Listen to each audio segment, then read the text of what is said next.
இன்றைக்கி இந்த வீடியோவில் நம்ம என்ன பார்க்க போகிறோன்னா, ஆலம்பூரில் இருக்கக்கூடிய முக்கியமான 4 சிவன் கோயில்களை பற்றி தான் நம்ம இன்றைக்கி பார்க்க போகிறோம். என்னென்ன கோயில்னு பார்த்தோம்னா, ஜோகலாம்பா கோவில், நவபிரம்மா கோவில், பாபநாசி கோயில், சங்கமேஸ்வரா கோவில். இதை பற்றி தான் நம்ம பார்க்க போகிறோம். வாங்க வீடியோக்குள்ளே போகலாம். தெலுங்கானா மாநிலத்தில் ஜோகலாம்பா காத்வால் அப்படிங்கிற மாவட்டத்தில் ஆலம்பூர் அப்படிங்கிற ஒரு நகரத்தில் தான் இந்த கோயில் எல்லாமே அமைஞ்சிருக்கு. இது வந்து பார்த்தோம்னா சப்த சமயத்தில் இருக்கக்கூடிய இந்து புனித யாத்திரை தலமாக இது திகழுது அப்படின்னு சொல்லப்படுது. இந்த கோயில்களை நவபிரம்மா கோயிலுடைய தாயகம் அப்படின்னு சொல்கிறாங்க. அதே சமயம் கிபி 7ஆம் மற்றும் 8ஆம் நூற்றாண்டுகளில் கட்டப்பட்ட சிவனுக்காகவே அர்ப்பணிக்கப்பட்ட 9 கோயில்கள் அப்படின்னு சொல்லப்படுது. துங்கபத்ரா நதியும் கிருஷ்ணா நதியும் சந்திக்கக்கூடிய இடமாக இருக்கிறதுனால இதை தட்சண காசி அப்படின்னும் ஸ்ரீசைலத்தோட மேற்கு நுழைவாயில் அப்படின்னு சொல்கிறாங்க. இது ஆலம்பூருடைய புனிதம் கந்த புராணத்தில் குறிப்பிடப்பட்டிருக்கு அப்படின்னு சொல்லப்படுது. இந்த ஆலம்பூர் பகுதியை பாதமி சாளுக்கியர்கள் ஆட்சி செஞ்சிட்டு இருந்திருக்காங்க. அவங்க 9 சிவன் கோயில்களை கட்டியிருக்காங்க.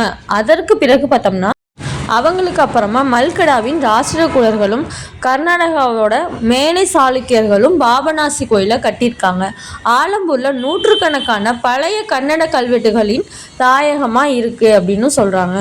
ஏன் அப்படின்னு பார்த்தோம்னா, பாதமி சாளுக்கியர்களும் மல்கடாவின் ராஷ்டிரகூடர்களும் மேலை சாளுக்கியர்கள் போன்ற கன்னடிக வம்சங்களால் ஆளப்பட்ட பகுதியாக இது காணப்படுது. ஆலம்பூரில் ஏராளமான இந்துக்கள் கோயில் இருக்குது. ஆனால் அதில் சில முக்கியமான கோயில் என்னன்னு பார்த்தோம்னா, ஜோகலாம்பா கோவில், நவபிரம்மா கோவில், பாபநாசி கோயில், சங்கமேஸ்வரா கோவில். இது எல்லாமே பார்த்தோம்னா குறிப்பிடத்தக்கக்கூடிய ஒரு கோயில்களாக இங்கே கருதப்படுது.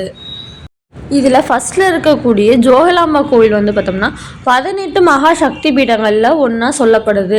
இது சக்தியோட மிக முக்கியமான புனித தலமாகவும் யாத்திரை தலமாகவும் இந்த ஜோகலாம்பா கோயில் கருதப்படுது.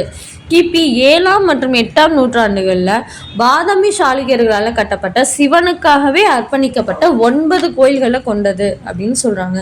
நவபிரம்மா கோயில் வந்து தொல்லியல் மற்றும் கட்டிடக்கலையோட பொக்கிஷமாக இருக்கிறதுனால இந்திய தொல்லியல் ஆய்வகம் வந்து இது அதிகாரப்பூர்வமான நினைவு சின்னங்களின் பட்டியல் அப்படின்னு சொல்லப்படுது. ஆலம்பூரில் இருக்கக்கூடிய நவபிரம்மா கோயில் வந்து வரலாற்று முக்கியத்துவம் வாய்ந்த கோயிலாக கருதப்படுது. இங்கே வந்து பார்த்தோம்னா கட்டிடக்கலை திறன்கள் எல்லாம் பிரதிபலிக்குது அப்படின்னு சொல்லப்படுது.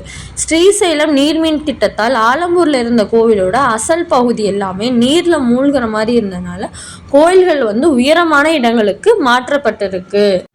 போசா 650 to 750 இடைப்பட்ட பாதமி சாளுக்கியர்களால் அறிமுகப்படுத்தப்பட்ட வடக்கு கட்டிடக்கலை பாணியில் இந்த கோயில் வந்து தனித்துவம் அவர்களின் திட்டத்திலும் வடிவமைப்பிலும் இருக்குது அப்படின்னு சொல்கிறாங்க.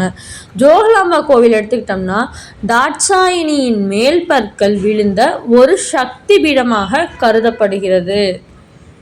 இந்த கோயிலில் தக்ஷன் யாகமும் தாட்சாயினியின் தீக்குளிப்பும் சக்தி பீடங்களின் மூலக்கதை அப்படின்னு சொல்லப்படுது. போசா 1390 முஸ்லிம் படையெடுப்பாளர்களால் இந்த அசல் கோயில் இடிக்கப்பட்டிருக்கு. 615 ஆண்டுகளுக்கு பிறகு கோயில் திருப்பணி செய்யப்பட்டிருக்கு. சக்தி பீடங்கள் தாய் தேவியோட மிகவும் தெய்வீக இருக்கைகள் ஆகும். தாட்சாயினி தேவியோட சடலத்தை சிவபெருமான் சுமந்து கொண்டு ஆரியவர்த்தம் முழுவதும் சோகத்தில் அலைந்த போது இந்த இடங்களில் உடல் உறுப்புகள் விழுந்தன அப்படின்னு சொல்றாங்க. நவபிரம்மா கோவில் இது சிவனுக்காக அர்ப்பணிக்கப்பட்ட 9 கோயில்களை உள்ளடக்கியது இந்த நவபிரம்மா கோவில். இந்த கோவில் கிபி 7 முதல் 8ஆம் நூற்றாண்டை சேர்ந்தது. கலை மற்றும் கட்டுரை கலைக்கு ஆதரவாளர்களான பாதமி சாளுக்கிய ஆட்சியாளர்களால் கட்டப்பட்டது. இந்த நவபிரம்மா கோயிலில் பிரம்மா வந்து சிவனுக்காக கடும் தவம் செய்ததாக கூறப்படுது. சிவபெருமான் அவர் முன் தோன்றி படைப்பாற்றலை அருளினார் அப்படின்னு சொல்கிறாங்க. அதனால தான் பிரம்மேஸ்வரர் என்ற பெயரும் வாங்கி பெற்றிருக்காரு. பாபநாசி கோயில் அப்படிங்கிறது ஆலம்பூருக்கு தென்மேற்கில் 2.5 கிலோமீட்டர், அதாவது 1.6 மைல் தொலைவில் தான் இந்த பாபநாசி கிராமத்தில் அமைஞ்சிருக்கு அப்படின்னு சொல்லப்படுது.